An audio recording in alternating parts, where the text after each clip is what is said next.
Saludos mundo.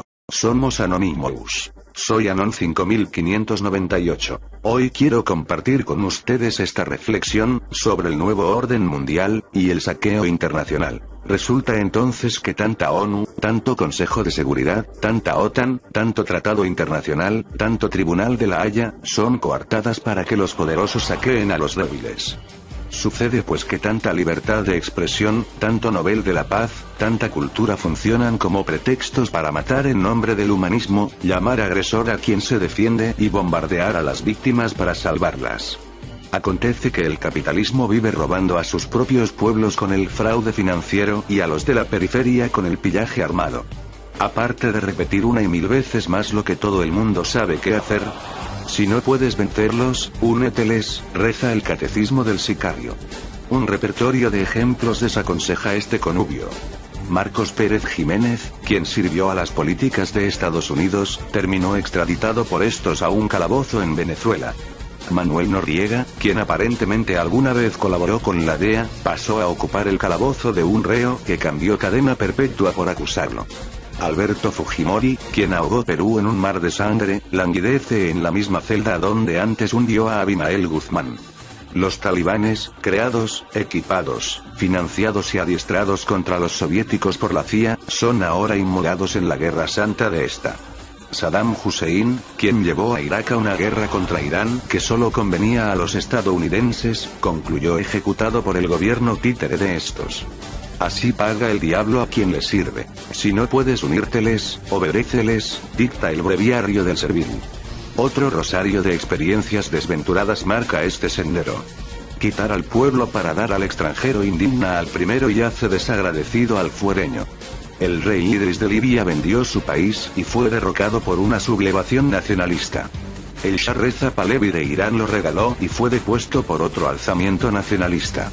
Las monarquías sauditas debieron ceder su territorio para bases militares extranjeras y regalar su petróleo a precios cercanos a $8 por barril.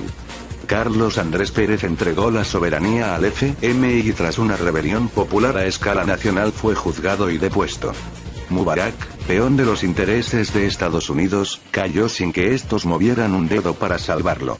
Así paga el pueblo a quien sirve al diablo. Si no puedes obedecerlos, congráciate, sugiere el relacionista público.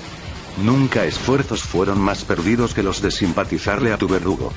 Estados Unidos, sin previa declaratoria de guerra contra Libia, le destruyó unidades navales y sistemas de radares, y bombardeó Trípoli y Benghazi asesinando cerca de un centenar de personas, entre ellos una hija de Gaddafi. En lugar de condenar a los estadounidenses, el Consejo de Seguridad condenó a Gaddafi, y este bajo protesta pagó indemnización por más de $2.000 millones en daños por supuesta participación en la voladura de un avión por libios, a quienes también entregó a tribunales internacionales. Diversas concesiones le permitieron restablecer en 1999 relaciones diplomáticas con Londres, obtener la revocatoria de restricciones comerciales impuestas por la Unión Europea y en 2003 el levantamiento de las sanciones de la ONU. Gaddafi además se desarmó entregando 5 misiles de largo alcance y centenares de alcance medio. Desde entonces lo visitaron efusivamente Tony Blair, Schroeder, Jacques Chirac y Berlusconi, a quien financió la campaña electoral, y lo recibieron triunfalmente el presidente de la Comisión Europea Romano Prodi, Aznar y el rey Juan Carlos de Borbón y el primer ministro Rodríguez Zapatero y Sarkozy, a quien también financió la candidatura. Todos los que posteriormente se agavillarían para bombardearlo y confiscarle las cuentas en el exterior. Agradeció estos festejos con costosas compras de armamentos y abriendo el petróleo libio a asociaciones estratégicas con la inglesa BP y la española Repsol y la italiana Eni y las estadounidenses ConocoPhillips, ExxonMobil y Chevron Texaco. Por si tantos esfuerzos por apaciguar a los saqueadores no fueran suficientes, instruyó a la Autoridad de Inversiones Libia para que invirtiera $70.000 millones en Europa, y a pesar de tener una insignificante deuda pública de $5.000 millones, menos del 0,50% de sus reservas internacionales, aceptó un paquete del FMI en virtud del cual retiró los subsidios a 6 bienes de consumo básico y privatizó numerosas empresas públicas, dejando un saldo de desempleados que quizá endosaron las manifestaciones en su contra que sirven de pretexto para la criminal invasión en curso. La oligarquía con la que intentes colaborar será la que te venderá. El Fondo Monetario al que dejes dirigir tu economía será quien te arruinará. El tratado que aceptes como supraconstitucional te depondrá. El organismo internacional cuya intervención aceptes será el que te intervendrá. El juez extranjero al cual entregues la soberanía de jurisdicción será el que te condenará. El árbitro foráneo al cual cedas la decisión sobre tus contratos de interés público será el que te embargará. La transnacional a la cual exoneres de pagar impuestos financiará con ellos los aviones que te bombardearán. La diferencia étnica o regional que fomentes será la que te dividirá. La empresa mixta a la que entregues el control de tu industria petrolera será la que paralizará tu sistema informático y te saboteará. Quien entrega al enemigo la llave de su marcapasos garantiza el paro cardíaco. Si no puedes saquear, hazte la vista gorda. Con astucia conmovedora, Rusia y China omitieron vetar en el Consejo de Seguridad el plan de Estados Unidos de saquear el petróleo del mundo, valiéndose del sicariato de la OTAN. La Liga Árabe y la Unión Africana, clubes de próximas víctimas, han sido ambiguas.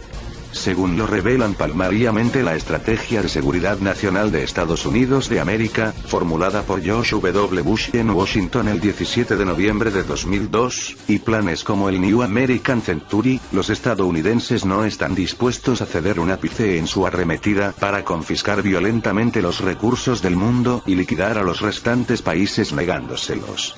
Su guerra con Japón comenzó cuando para aniquilarlo como potencia le impuso un bloqueo energético.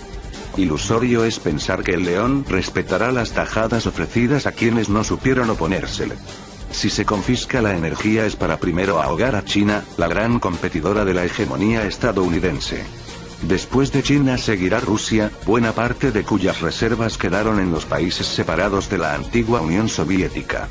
En fin, la Unión Europea y Japón tocarán el fondo del vasallaje por gotas de energía fósil. 4 guerras han arrancado por la ejecución de ese plan: la de Irak, la de Afganistán, la de Libia, la de Bahrein. Ha comenzado el conflicto planetario para garantizar el monopolio de la energía fósil por menos del 5% de la población global. El resto de las potencias deberán oponerse o desaparecer. Quienes dejaron hacer, perecerán sin poder hacer nada. Postergar la confrontación solo la agravará. Si no puedes unírteles ni obedecerles, ni congraciarte ni hacer la vista gorda, resiste.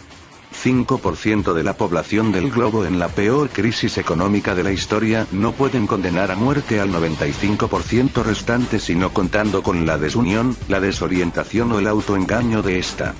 ¿Qué condiciones reúnen los pueblos que hasta ahora resistieron exitosamente las invasiones imperiales? En primer lugar, han afirmado y defendido su especificidad cultural.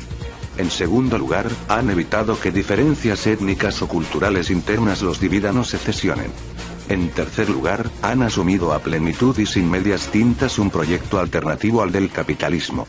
En cuarto lugar, han logrado consolidar a las bases populares en torno a dicho proyecto.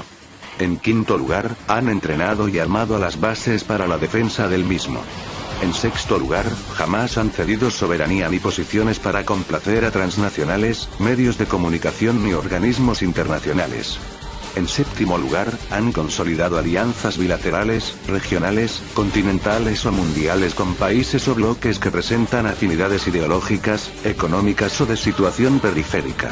La amenaza de todos los bloqueos y todos los bombarderos del mundo no pueden contra un pueblo ideologizado, orgulloso de su cultura, compenetrado con su propio proyecto social y político y armado. No han podido contra Vietnam, contra Cuba. Todavía se empeñan en vano contra la resistencia en Irak, Pakistán y Afganistán. Se elige como blanco a la mínima Libia y no al poblado Irán.